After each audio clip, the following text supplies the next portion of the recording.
What's the deal, YouTube? It's your girl, Miss Honey, coming to you guys with a really quick video. Um, it's Monday. Happy Monday, everyone. And I hope you guys had a wonderful weekend. Shout out to Bondi Blue. I watch her here on the channel. I had the pleasure of meeting Bondi and her now husband, then fiance Lyric at the first annual YouTube blackout that was down here in Atlanta. And I followed Bondi since she had the green background. I love Bondi. She is so sweet. I love Lyric and Bondi together. They're a beautiful couple. They got married this weekend. So congratulations to them. And I wish you guys peace and blessings and prosperity in your marriage, okay? Now, let's get to why we're here. Before we get started with this whole Real Housewives situation, go ahead and hit that subscribe button down below.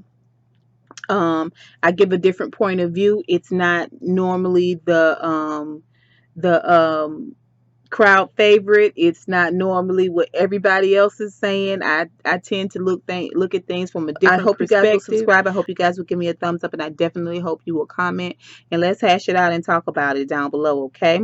So let's talk about this. You guys know I do not review Real Housewives of Atlanta, but I do come in with my own analysis and perspective about different subject matters that come up on the show.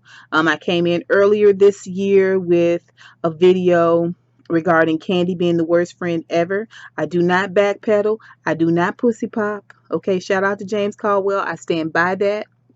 A lot of people felt like I was defending Phaedra. That's not it at all. What I was defending was right. The side that I was on was the side of right. It's wrong for you to take someone in your confidence, take their business in your confidence, and then spill it. Under no circumstances should you talk about it. Keep your mouth closed. Okay? I stand by that. Now, this episode, I had fault with Phaedra. I had fault with Candy. I had fault with Kenya. I had fault with Cynthia. Of course, Sheree. Even having fault with Porsha. Although it's going to come across that I'm on Porsha's side for this, it's not about that. It's not about that. It's about what's really happening, what's really going on this franchise.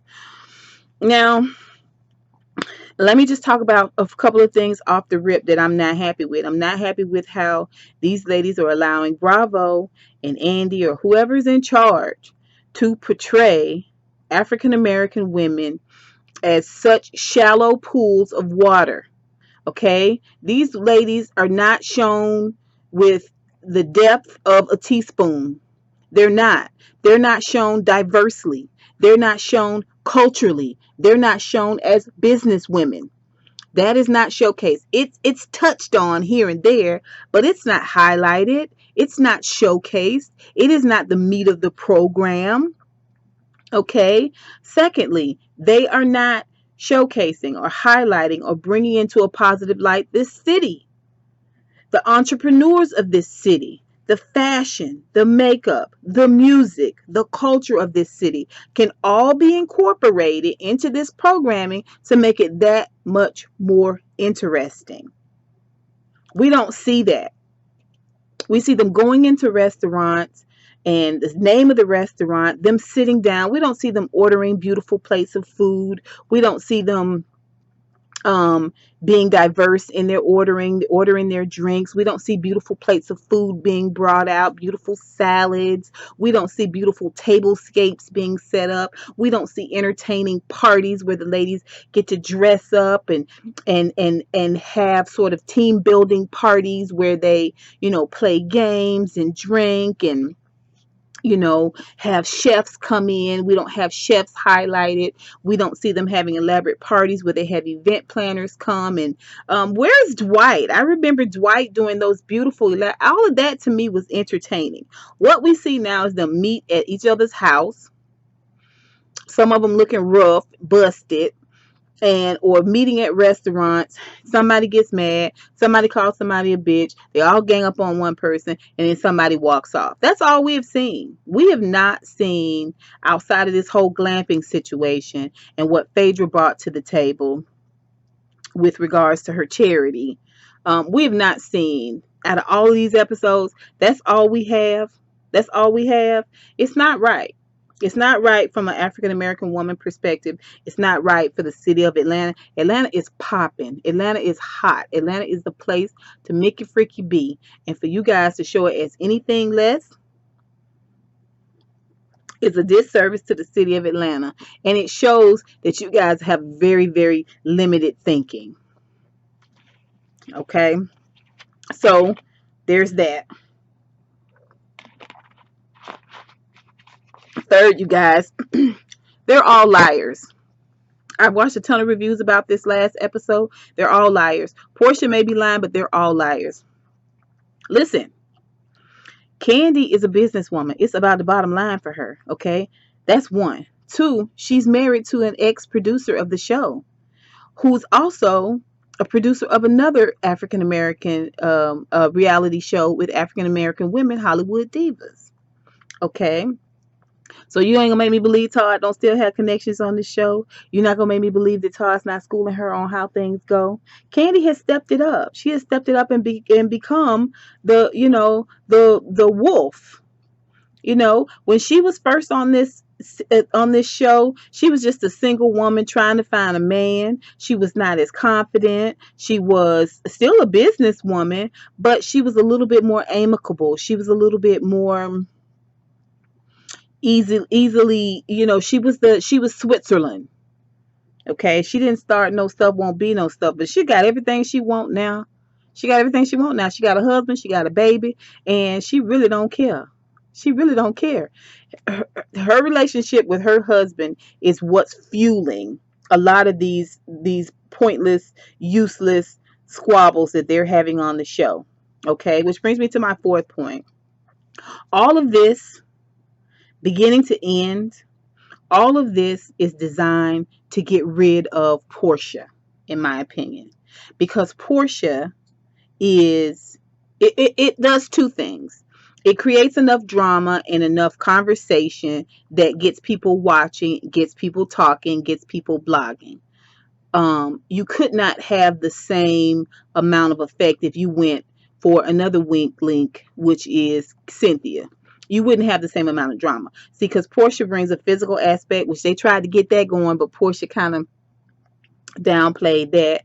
And then, now, because Portia's going to clap back. See, Cynthia's not clapping back like that. She's not doing that. She's going to go somewhere and cry and build a friendship contract. So Portia's really the stronger target there. Okay.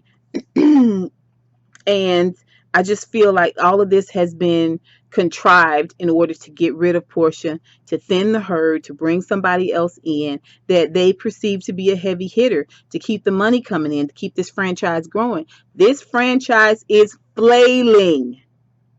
It's flailing. Majorly. It is not doing as well as it should be, especially since it's the flagship of the franchise. All right. So when we see all the ladies gather at Kandi's house, that's really a meeting about this is what we're going to do, who all is on board. They all immediately co-signed with what Kandi was saying. They didn't have to talk to Porsha. They didn't have to get the facts of the matter. Okay. What was discussed at that meeting with the ladies was considered to be the truth, was considered to be facts. We don't have to get Porsha to tell us more. We don't have to get Porsha's perspective on it. We consider it to be true. Okay? Secondly, what they do, Cynthia, who's the easiest of the group to bring Phaedra on board, and Kandi meet with Phaedra. And they tell her, we're going to this function. We're going to Maui. And they bring her on board. They bring the scoop to her at that point. And at that point, I think Phaedra was like, okay. Then it was her job to go get the girl. Go get Porsha. And get her to Maui so we can do it there. Which is why when Porsha walked out with Todd in Maui, everybody was dead ass silent. You dead silent because That's guilt. Okay, these are the unconscious things that rises up in people who are not psychopaths. Okay, sociopaths don't feel any guilt, but all that silence, that's a sense of guilt. Okay, it was glaring to me because y'all know y'all finna go in on Porsha. Y'all know y'all finna rip the flesh from her bones. Porsha's got to go. You guys have all agreed that Porsha is the one that's gonna lead the franchise in a blaze of glory, so y'all can bring somebody else in to keep building this franchise up, to keep this popularity for this franchise up, and to keep this money coming in. That's all that's happening, y'all. It's not about being drugged. Candy went on a full-fledged tour before the season even started. She talked to each and everybody about it. Every time she get a chance to talk about it, she does. Every time she get a chance to go live, she does. And she talks about it. Okay, this is a businesswoman. She knows what she is doing. She's trying to solidify this franchise, to grow it, to make it popular, to make it have high numbers. Okay, this is what she's doing. It's all strategic, and it's all at Porsha's expense, mainly because Porsha was never gonna see it coming. She was never gonna see it coming. I refuse to call her dumb. I think she's smart. I think she has held her own with this whole situation. I do believe that. I don't believe she was honest about every single solitary thing, but I don't believe Candy honest about every single solitary thing. All right, I don't. I don't feel like that text that Candy read was indicative of anything. I feel like it was conversations you have with people all the time where you kind of half play, but you for real, but you not really, but you kidding, and you maybe go too far. The humor was there. I didn't see it as being something that was, um, uh, you know, um, the glaring rod of truth. I didn't. I didn't. If y'all see some of my texts, y'all be like, and that's not what's up at all. But for you to have it blowed up and ready to go and pass out copies to every single solitary, you and Todd had it ready to go, baby. This is all a setup. It was a setup from the beginning to end. They made a decision. Paige was in the wrong because she co-signed on it and she left her friend out there to drown. She knows what they're doing. She knows what they're doing. But her place on this show is contingent upon her keeping her mouth closed. Okay, and getting it going. If not, she might be the weakest link to leave too. All right. But I stand by what I've said, you guys. You guys tell me what you think. I promise you when this reunion come, we either going to see Porsha take a diminished role here, or we're going to see her gone altogether. And we're going to see somebody else brought in that is supposed to give the franchise this new, fresh look. That is what I believe. All right. Tell me what you guys think. I would love to hear it. Please leave me a comment down below. Did you like this video? Do you understand my perspective? I mean, talk to me, guys. Let me know what's going on. At the end of the day, I feel like we're smart enough as African American women to play the game and still continue to paint ourselves in a positive light. We don't see it reflected here, but we're smart enough to get that done, you guys. That's it for me, you guys. Let me know what you think. Remember to subscribe, like, and comment down below. And until next time, honeybees, I'll holler.